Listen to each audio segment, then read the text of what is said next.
Yes बेटा, good evening to all of you. हाँ जी, कैसे हैं आप लोग? ओके, आई थिंक अच्छे होंगे। तो आज हम अपना चैप्टर शुरू करने वाले हैं, chapter number 10, microbes in human welfare. देखिए, आपने चैप्टर नंबर 8 पढ़ा था, उसमें हमने माइक्रोब्स के जितने भी बुरे इफेक्ट हो सकते हैं, जो डिजीज कॉजिंग बनने वाले, वो सारे माइक्रोब्स की आपने स्टडी करी थी, ठीक है ना? सारे तो नहीं, बट मोस्टली जो डिजीज कॉजिंग माइक्रोब्स हैं, उन सब की आपने क्या करी थी? स्टडी करी थी। आज हम जो माइक्रोब्स यूज कर रहे हैं, जो हमारे इस चैप्टर के अंदर है, that is very very important chapter for us. इस वाले चैप्टर के अंदर आप क्या करेंगे? माइक्रोब्स जो आपके ह्यूमन वेलफेयर के लिए हैं, उनकी हम क्या करेंगे? स्टडी करेंगे। तो माइक्रोब्स हमेशा नुकसान नहीं पहुंचाते, वो आपके वेलफेयर के लिए भी हैं। तो वेलफेयर वाले जितने भी आपकी भलाई के लिए जो माइक्रोब्स हैं, उनकी स्टडी हम करेंगे। सबसे पहला क्वेश्चन आता है कि माइक्रोब्स जो हैं, उनका अकरेंस कहां कहां है, कहां कहां आपको मिल सकते हैं माइक्रोब्स? तो लिसन केयरफुली, माइक्रोब्स सब जगह है। जैसे हम कहते हैं कि भगवान सब जगह है, तो माइक्रोब्स भी पूरे ब्रह्मांड में प्रेजेंट है। Clear? So microbes are everywhere. अगर हम टर्म यूज करते हैं एवरीवेयर, तो हम यूज कर सकते हैं क्या? कॉस्मोपॉलिटन। ठीक है, they are cosmopolitan in nature. ठीक है, अगर जो सब जगह है, उसके लिए एक और न्यू वर्ड है, that is known as the omnipotent. हम इसको क्या कह सकते हैं? ऑमनीपोटेंट। तो सब जगह आपको क्या मिलेंगे? माइक्रोब्स मिलेंगे। ठीक है ना? Even 100 degree centigrade, 100 degree centigrade का जो अगर टेम्परेचर है, वहां पर भी क्या होते हैं? ये प्रेजेंट होते हैं। ठीक है ना? जो एरिया बिल्कुल कोल्डर रीजन का है, जहां पर सिर्फ और सिर्फ बर्फ ही बर्फ है, आर्कटिक, वहां पर भी माइक्रोब्स प्रेजेंट होंगे। चाहे वो कम क्वांटिटी के अंदर हो, बट माइक्रोब्स प्रेजेंट होंगे। ठीक है ना? तो कौन से एरिया में है जो माइक्रोब्स नहीं हो सकते? इमेजिन कीजिए आप, कौन सा एरिया ऐसा है जहां माइक्रोब्स नहीं होंगे? तो माइक्रोब्स आर एब्सेंट। कहां एब्सेंट होंगे? Microbes are absent. इमेजिन करो, कहां? ऑपरेशन थिएटर में। ठीक है ना? आर्टिफिशियल जो आपने बना रखा है, आर्टिफिशियल एरिया, यानी कि आप कुछ एरिया को अगर स्टरलाइज कर देते हो, तो उस आर्टिफिशियल एरिया के अंदर क्या होगा? माइक्रोब्स नहीं होंगे। ठीक है? दूसरा, और कहां माइक्रोब्स नहीं हो सकते? जैसे कि अपना वोल्केनो है, ठीक है ना? ज्वालामुखी जब फटता है, तो उसके अंदर वाला जो लावा होता है ना, तो लावा के अंदर भी माइक्रोब्स जो है नहीं होते। ठीक है ना? वोल्केनो, स्पेशली लावा, इनके अंदर भी आपको माइक्रोब्स नहीं मिलेंगे। माइक्रोब्स सब जगह है, बाहर भी, आपकी बॉडी के अंदर भी क्या है? माइक्रोब्स। ठीक है ना? जितने रूमिनेंट एनिमल्स वगैरह आपको सब जो भी दिख रहा है, सबके अंदर क्या है? माइक्रोब्स। तो हमारे बायोलॉजिकल सिस्टम का, जितने भी बायोलॉजिकल सिस्टम है, उन सब का एक इंपॉर्टेंट जो है, क्या कहते हैं, हिस्सा जिसे अपन कहेंगे, पार्ट जिसे हम कहेंगे, कौन है? Microbes. So microbes are important part of biological system. जितने भी बायोलॉजिकल सिस्टम आप देखते हैं, उन सभी के अंदर। और बेस्ट एग्जांपल जो है, आप अपने आप को देख लीजिए, आपके अंदर भी माइक्रोब्स हैं। ठीक है ना? अगर वो माइक्रोब्स नहीं होते, तो आपको विटामिन के कैसे मिलता? ठीक है ना? आपका जो क्या कहते हैं, बॉडी के अंदर जो है फूड जो है, उसका लास्ट पार्ट के अंदर जो है फर्मेंटेशन कैसे होता? ठीक है ना? तो ये जो सारा प्रोसेस है, ये कौन करता है? आपकी माइक्रोब्स। तो आप ये कहें कि माइक्रोब्स सिर्फ डिजीज प्रोड्यूस करते हैं, थोड़ा सा गलत हो जाएगा। माइक्रोब्स जो हैं, आपके फायदे के लिए भी हैं। तो आज हम जो भी इस चैप्टर में पढ़ेंगे, वो सिर्फ फायदे की बात करेंगे, और माइक्रोब्स किस तरह से हमको क्या करते हैं? हेल्प करते हैं, उसके बारे में हम पढ़ेंगे। सबसे पहली चीज कि माइक्रोब्स बेसिकली है क्या? ठीक है? आप कौन सा, आपका किंगडम जो है मोनेरा, कौन सा किंगडम? किंगडम मोनेरा जो है आपका, जो बेसिकली किससे डील करता है? बैक्टीरिया से। किससे बना हुआ है पूरा का पूरा? That is microbes.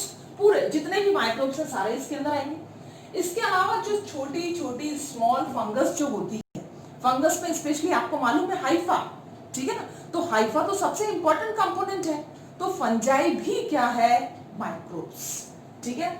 इसके अलावा फंजाई के अलावा हम देखेंगे बैक्टीरिया हो गया, फंजाई हो गया, वायरस जो कहीं नहीं है, ना लिविंग है ना नॉन लिविंग है, लेकिन हम उसको किस में पढ़ेंगे, माइक्रोब्स में। वाइरियोइड्स, विरियोइड्स, तो विरियोइड्स जो है आपको मालूम है क्या है, आपने चैप्टर नंबर 2 के अंदर पढ़ा था, और विरियोइड्स के साथ साथ में आपने क्या पढ़ा था, प्राइम्स, जो कि सिर्फ क्या है, इंफेक्शियस प्रोटीन। तो अब आप देखिए ये सारे के सारे किसमें कैटेगराइज हुए हैं, ये हैं सब microbes, they are all microbes, ठीक है। तो प्रायम्स इस बार ध्यान रखना, चैप्टर नंबर 2 के अंदर जो है एक पैराग्राफ पूरा का पूरा न्यू इंक्लूड हुआ है, ठीक है। उसमें ये भी आया है mad cow disease, mad cow disease जो है वो कौन प्रोड्यूस कर रहा है, प्रायम्स प्रोड्यूस करते हैं, ठीक है। तो चैप्टर नंबर 2 जो है उसका जो लास्ट जब चैप्टर खत्म हो रहा है तो न्यू एडिशन दिया गया है किसका, प्रायम्स का, तो उसका भी ध्यान रखें क्या क्या न्यू एडिशंस हैं और कौन कौन से पुराने हैं। तो प्रायम्स न्यूली एडेड है, तो ज्यादा कंसंट्रेट उस पर करें क्योंकि एग्जाम्स में क्वेश्चंस आ सकते हैं। यस, तो ये सारे के सारे क्या हो गए बेटा, माइक्रोब्स। ओके, माइक्रोब्स आपने क्यों कहा उनको, और कुछ नाम क्यों नहीं दिया, आप उनको अलग से भी तो कुछ कह सकते थे, जैसे आप वायरस कह रहे हो, विरियोइड्स कह रहे हो, प्रायम्स कह रहे हो, नहीं, क्यों, क्योंकि they are microscopic, microbe means they are microscopic, ठीक है ना, वो आपको नेकेड आई से नजर नहीं आएंगे, अगर वो माइक्रोस्कोपिक है तब आप उसको क्या कह रहे हो, microbes. So next important feature is they are microscopic, means आप चाहें तो उनको नहीं देख सकते। सपोज करो आपकी आईज में माइक्रोस्कोप अगर फिट हो जाता है तो देखो आपको आसपास इतने बैक्टीरिया नजर आएंगे, इतने नजर आएंगे कि आप लगेगा कि आप कहाँ बैठे हो, किसके बीच में हो, ठीक है ना, तो आपको लगेगा कि आपका भी कल्चर जो है वो किसके साथ में हो रहा है, बैक्टीरिया के साथ में, इसलिए भगवान ने इनको नेकेड आई से नहीं बनाया देखने के लिए, ठीक है, तो ये बहुत अच्छा बात है, ठीक है। सो दे आर माइक्रोस्कोपिक, ओके। तो हम इनको किस किस उसमें स्टडी करेंगे अलग अलग, तो अलग अलग उसमें कम से कम इसमें एक तो हाउस होल्ड पर्पस के लिए है, माइक्रोब्स कहां कहां बेनिफिशियल है, फर्स्ट हाउस होल्ड, ठीक है, नेक्स्ट इंडस्ट्रियल, इंडस्ट्रियल पर्पस के लिए कैसे कि हमारे फायदे के लिए है, नेक्स्ट हम इसको लेंगे क्या कहते हैं इसके अंदर, इंडस्ट्री के अलावा जो आपका बायोगैस ट्रीटमेंट प्लांट जो होता है उसके अंदर for the biogas, and for sewage treatment, sewage जो ट्रीटमेंट होता है आपको मालूम है इतना ज्यादा सॉलिड वेस्ट है कि उसका जो है सीवेज जो अंदर एंट्री हो जाती है सीवेज के अंदर भी, तो उसको भी हम किस तरह से हमारे बेनिफिशियल के लिए यूज कर सकते हैं, तो हम सीवेज ट्रीटमेंट कराएंगे और वाटर को भी रिसाइकिल इसी से कराया जाता है वापस, ठीक है ना। तो ये कुछ फायदे हैं जिनको हम एक एक करके क्या करेंगे इस पूरे चैप्टर के अंदर, हमें सारे के सारे वेलफेयर वाले जो है आपके बैक्टीरिया हैं, माइक्रोब्स जो हैं उनकी हम स्टडी करते हैं। तो सबसे पहले हम लेते हैं हाउस होल्ड बैक्टीरिया, या माइक्रोब्स कहना ज्यादा बेटर होगा as compare to the bacteria, because bacteria is the component of the microbes. So now next slide is of household microbes which is beneficial for us. Yes beta, first हम लेंगे microbes in household products. आपको मालूम है microbes जो हैं वो daily और उसमें यूज में आते हैं, ठीक है, there are different microscopes, microscope नहीं, microbes which is used in our daily life, okay. तो फर्स्ट हम लेंगे हाउस होल्ड पर्पस के लिए, ए बी करके ले लेते हैं हम, ए फर्स्ट इज द कर्ड, सबसे पहले दही आप सब लोग खा रहे हैं, ठीक है, कर्ड, ये जो आपको प्रोडक्ट मिला है कर्ड किसकी वजह से मिलता है, ये मिलता है आपको bacteria lactic acid bacteria. Say. So what is this? Curd is formed due to lactic acid bacteria. अब आप देखिए जो कर्ड है वो हम कैसे फॉर्म करते हैं? बाया मिल्क. आप सब लोग दही खाते हैं, आपको सबको मालूम है कि दही ज्यादा न्यूट्रिशियस है कि मिल्क ज्यादा न्यूट्रिशियस है. ठीक है ना? अगर आपके पास क्वेश्चन आता है और जनरल जीके का भी है ये, which is more nutritious, milk और a curd? So curd is more nutritious. Why? वो हम यहाँ पर डिस्कस करेंगे. ठीक है ना? मिल्क जो है वो किस में चेंज जाता है? कर्ड में. मिल्क के अंदर कौन सी शुगर पाई जाती है? Lactose sugar. किस में चेंज हो गई ये? लैक्टिक एसिड में. ठीक है. मिल्क के अंदर क्या पाया जाता है? प्रोटीन. कौन सा प्रोटीन पाया जाता है? That is the casein. ये जो केसीन प्रोटीन है, ये केसीन प्रोटीन किसमें चेंज जाता है? आपका जो अपन कहते हैं ना डाइजेस्टेबल प्रोटीन जो है, यानी कि कोगुलेशन ऑफ प्रोटीन, यानी कि प्रोटीन जो है वो क्या हो गया है? Coagulate. Coagulation of casein protein. ठीक है ना? तो इसमें केसीन प्रोटीन का क्या हो जाएगा? कोगुलेशन हो जाएगा. ठीक है ना? इसको भी सही कर लेते हैं. केसीन. ओके. अब आप देखिए आपका लैक्टोज शुगर चेंज होगी लैक्टिक एसिड में, आपका प्रोटीन चेंज हो गया है, यानी कि उस प्रोटीन का क्या हो गया है? कोगुलेशन हो गया है. इसलिए हम कहते हैं मिल्क कैसा नेचर का होता है? लिक्विड. लेकिन आपका जो कर्ड है वो कैसा होता है? Semi solid. अगर वो कर्ड काउ मिल्क का है, और सॉलिड अगर वो कर्ड बफेलो मिल्क का है. ठीक है ना? तो ये जो हुआ है, जो चेंज जो हुआ है, किसकी वजह से हुआ है भाई? Lactobacillus microbes. तो जो लोग ये कहते हैं कि वो दही खाते हैं और वो वेजिटेरियन हैं, तो लिसन केयरफुली. आप पूरे के पूरे बैक्टीरिया का बंच खा लिए. ठीक है? और अब आप क्या हैं? सिर्फ और सिर्फ वेजिटेरियन. ठीक है? ये क्वेश्चन मार्क है, क्वेश्चन सॉल्व नहीं हुआ है. इसका आंसर क्या है मुझे भी नहीं मालूम. ठीक है? तो मिल्क किसमें चेंज हो गया है? कर्ड में. With the help of the which bacteria? That is the lactobacillus bacteria. तो लैक्टोबैसिलस बैक्टीरिया ने इसका क्या कर दिया? पीएच चेंज कर दिया.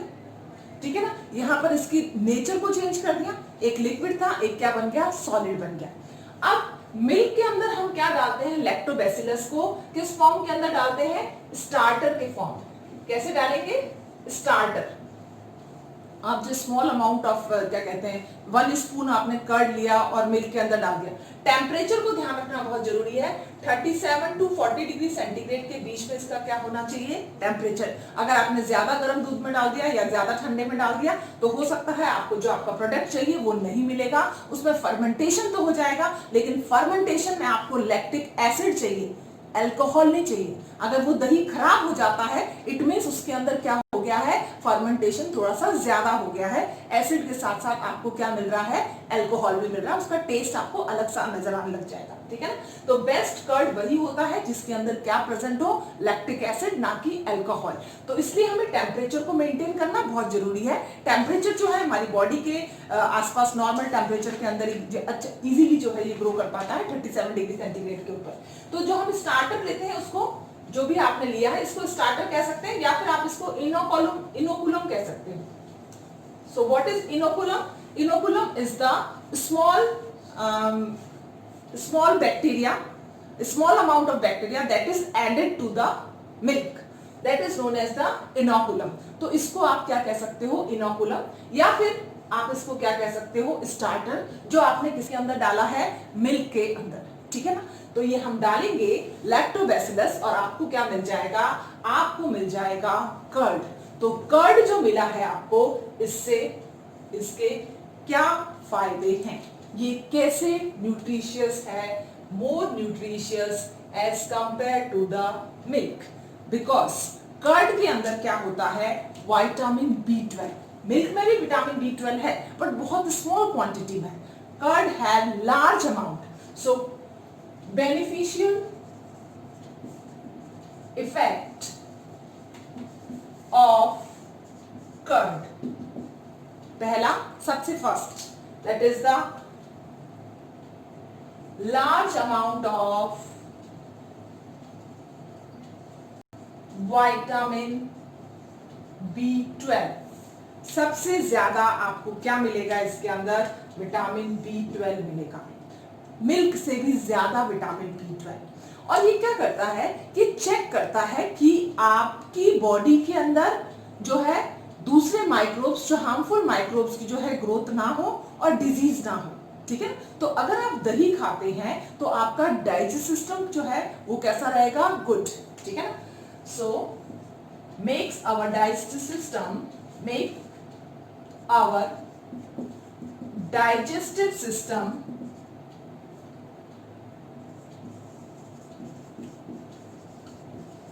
वेल, हमारे डाइजेस्टिव सिस्टम को अच्छी तरह से रखता है ये।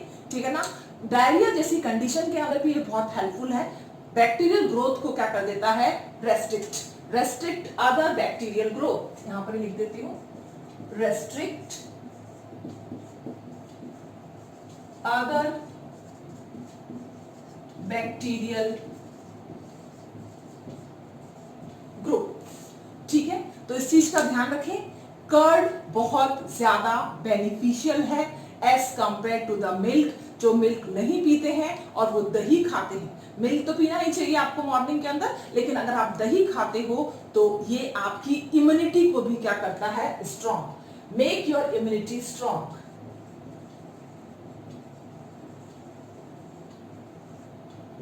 इस चीज का ध्यान रखें, जब आपको डिजीज ही नहीं होगी, क्योंकि आपके डाइजेस्टिव सिस्टम को हेल्दी रख रहा है, दूसरे बैक्टीरिया को ग्रो नहीं होने दे रहा है, तो ऑब्वियसली आपका डाइजेस्टिव सिस्टम क्या करेगा? बूस्टअप होगा। ठीक है ना, और जब वो बूस्टअप होगा तो आपकी इम्यूनिटी भी क्या होगी? बूस्टअप होगी। तो इस चीज का ध्यान रखें, ये आपकी इम्यूनिटी को क्या कर रहा है? स्ट्रॉन्ग बना रहा है। इसके छोटे से फ्रैक्शन को हम क्या कहते हैं? Inoculum. So inoculum is nothing but the small fraction, small fraction of lactobacillus bacteria, that is the lab, जिसको आपने लिया है लैक्टिक एसिड बैक्टीरिया को, वो जो है उसी को हम क्या कह रहे हैं? इनोकुलम। ठीक है, तो ये हमारा फर्स्ट हाउसहोल्ड प्रोडक्ट आपको मिला। कर्ड किसकी वजह से मिला? आपके लैब की वजह से मिला, लैक्टिक एसिड बैक्टीरिया की वजह से मिला। तो लैक्टोबैसिलस सिंपल सा बैक्टीरिया आपकी बॉडी के इम्यून सिस्टम को स्ट्रॉन्ग कर गया, आपको vitamin B12, additional vitamin B12 देके गया है। ठीक है, तो इसका टेम्परेचर और पीएच हमें ध्यान रखना बहुत जरूरी है, ताकि आपको लैक्टिक एसिड मिले, उसके साथ में इथाइल अल्कोहल ना मिले। ओके बेटा, yes. Now the next product is the चीज। तो चीज कैसे बनता है उसको देखेंगे। यस, B is the चीज। चीज जो है वो तब बनता है जब आपके मिल्क का पार्शियल डिग्रेडेशन होता है, यानी कि मिल्क जो है वो कंप्लीटली डिग्रेड नहीं हुआ है। जैसे उसमें कोगुलेशन हो गया था, क्योंकि प्रोटीन पूरा का पूरा डिग्रेड होकर चेंज होकर दूसरा फॉर्म ले लेता है किसके अंदर? कर्ड के अंदर। लेकिन चीज में जो है पूरा डिग्रेडेशन नहीं हो पाता, किसका? मिल्क प्रोटीन का। इस वजह से क्या बनता है? चीज। ठीक है ना, तो cheese it is formed due to partial degradation of milk.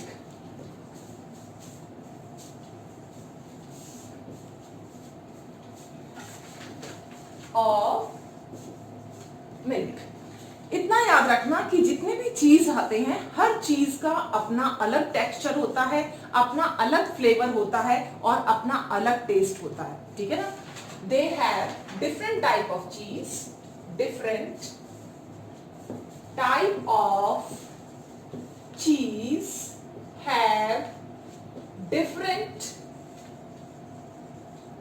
flavor, अलग अलग फ्लेवर आएगा सबका, आपने तो खाया होगा, आपको मालूम होगा। डिफरेंट फ्लेवर, उसका टेक्सचर भी अलग अलग होता है, किसमें ज्यादा होल्स होते हैं, किसमें कम होल्स होते हैं। Flavour, texture and that is smell. ठीक है, तो हर एक का अलग अलग स्मेल भी होगी, टेक्सचर भी होगा एंड टेस्ट। ठीक है, सब कुछ अलग अलग होता है। ये किसके ऊपर डिपेंड करता है कि कौन सा माइक्रो आपने यूज में लिया है, किसके लिए, चीज मेकिंग के लिए। तो अगर आप फंगस यूज कर रहे हो तो उसका टेस्ट अलग आएगा। ठीक है ना, अगर आप दूसरा कोई बैक्टीरिया यूज कर रहे हो तो उसका टेस्ट आएगा अलग। ठीक है ना, तो डिफरेंट फ्लेवर और टेक्सचर जो है इसका अलग अलग है, बिकॉज आपने उसके अंदर कौन सा माइक्रोब, कौन सा बैक्टीरिया या कौन सा अलग आपने फंगस जो है उसके अंदर डाली है। तो डिफरेंट टाइप ऑफ चीज हम ले लेते हैं। ठीक है, बेसिकली जो फर्स्ट जो चीज जो है सबसे क्या कहते हैं, जिसमें बड़े बड़े लार्ज जो होल्स पाए जाते हैं, that is known as the Swiss cheese. ठीक है ना, तो स्विस चीज जो है कैसी होती है, आपने देखा होगा जितने कार्टून्स वगैरह आते हैं बच्चों के, उसके अंदर इस तरह से बड़ी सी चीज का एक टुकड़ा होता है, उसमें बड़े बड़े होल्स होते हैं।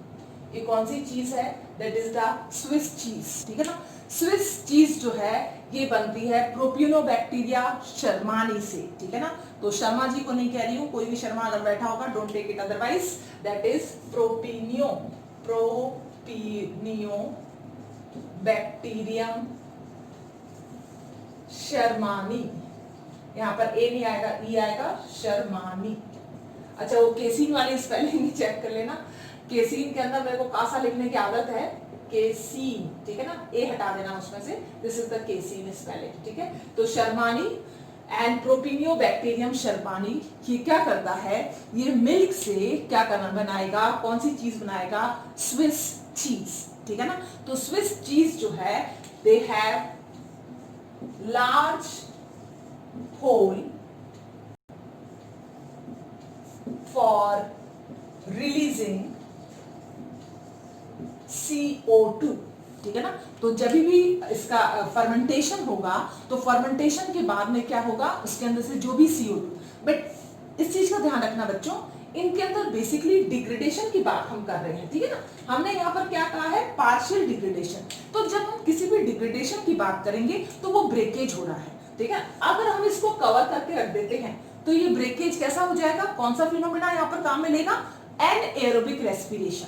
प्लीज रिमेंबर, यहाँ पर जो रेस्पिरेशन चलेगा वो एरोबिक नहीं है, वो कौन सा होगा, एनएरोबिक। चाहे आप डफ मेकिंग में जाओ, चाहे आप चीज मेकिंग के अंदर जाओ, कौन सा प्रोसेस काम कर रहा है यहाँ पर, फर्मेंटेशन।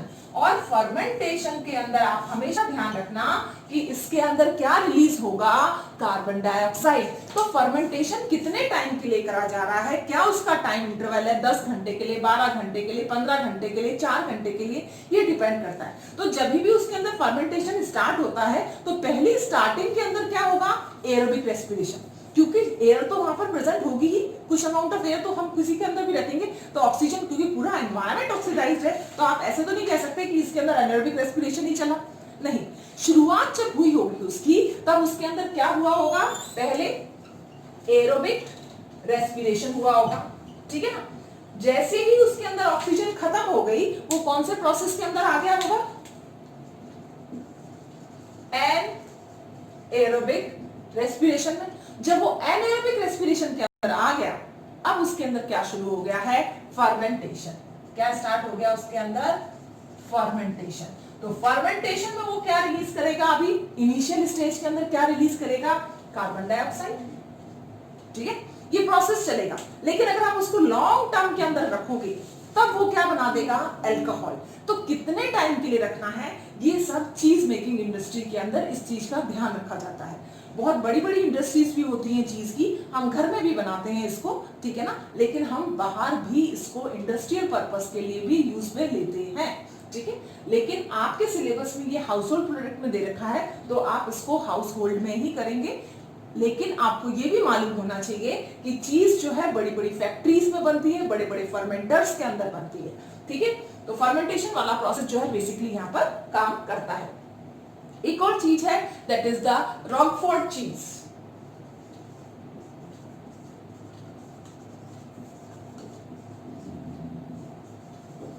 अब देखो, रॉकफोर्ड चीज के अंदर जो है हम क्या यूज में ले रहे हैं, फंगस। यहाँ पर आपने क्या लिया है, प्रोपिनियोबैक्टीरियम शर्मानी। ये जो प्रोपिनियोबैक्टीरियम शर्मानी है ये क्या है, एक थर्मोफिलिक बैक्टीरिया, यानी कि हाई टेम्परेचर पर सरवाइव करने वाला एक बैक्टीरिया है। और रॉकफोर्ड चीज जो बनाई जा रही है वो किससे बनाई जा रही है, फंगस से बनाई जा रही है, that is the penicillium, penicillium roqueforti. ये क्या है, फंगस, ठीक है ना। और यही फंगस क्या कर रही है, हेल्प कर रही है किसके अंदर, चीज बनाने में।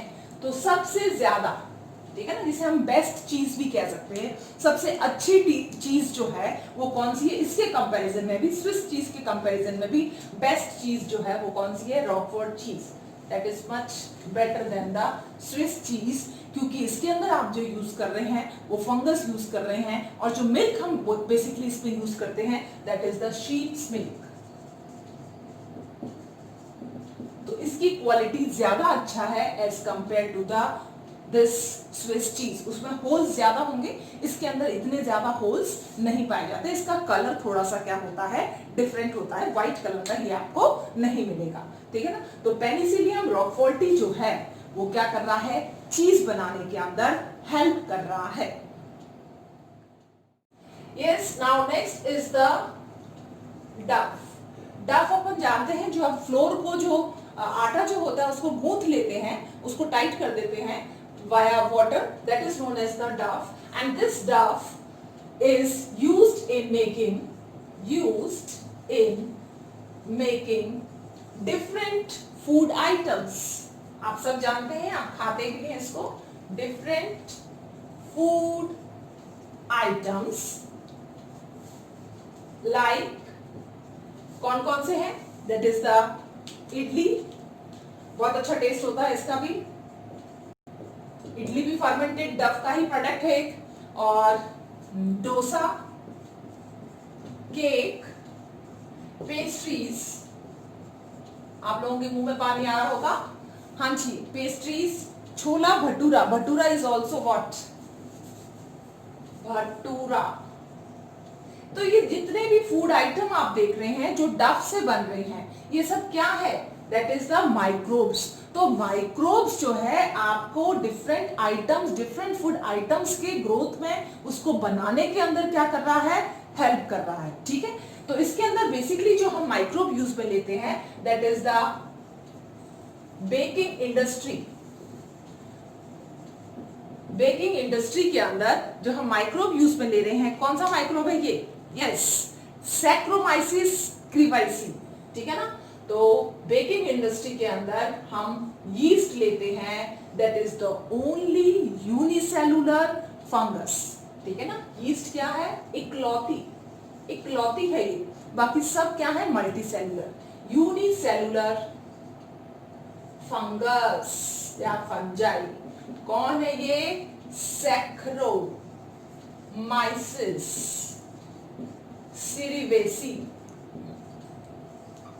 तो सैक्रोमाइसिस क्रीवाइसी भी बोलते हैं, कुछ सेरिवेसी भी बोलते हैं, वैसे करेक्ट प्रोनाउंसिएशन जो है सेरिवेसी है, ठीक है ना। तो सैक्रोमाइसिस सेरिवेसी जो है यूज में आ रहा है कौन सी इंडस्ट्री के लिए, बेकिंग इंडस्ट्री के लिए। तो ये जो डफ है, इस डफ के अंदर आपने कोई भी कार्बोहाइड्रेट, बेसिकली डफ इज व्हाट, कार्बोहाइड्रेट, ठीक है ना। तो इस कार्बोहाइड्रेट के अंदर क्या प्रेजेंट थी, शुगर, ठीक है ना। जो भी शुगर जो है इसके अंदर प्रेजेंट है, उस शुगर को यानी कि स्टार्च जो है इसका, उसको आपने किसमें चेंज कर दिया है, आपने उसको फर्मेंट कर दिया है, और उसको एक डिफरेंट फॉर्म के अंदर आप उसको क्या कर रहे हो, चेंज कर रहे हो। तो ये जब स्टार्च जो है शुगर के अंदर जब चेंज होती है, तब आप क्या करा रहे हो, इसके बीच में इस वाली यीस्ट को डाल रहे हो, और ये यीस्ट कौन सा प्रोसेस करेगी, फर्मेंटेशन।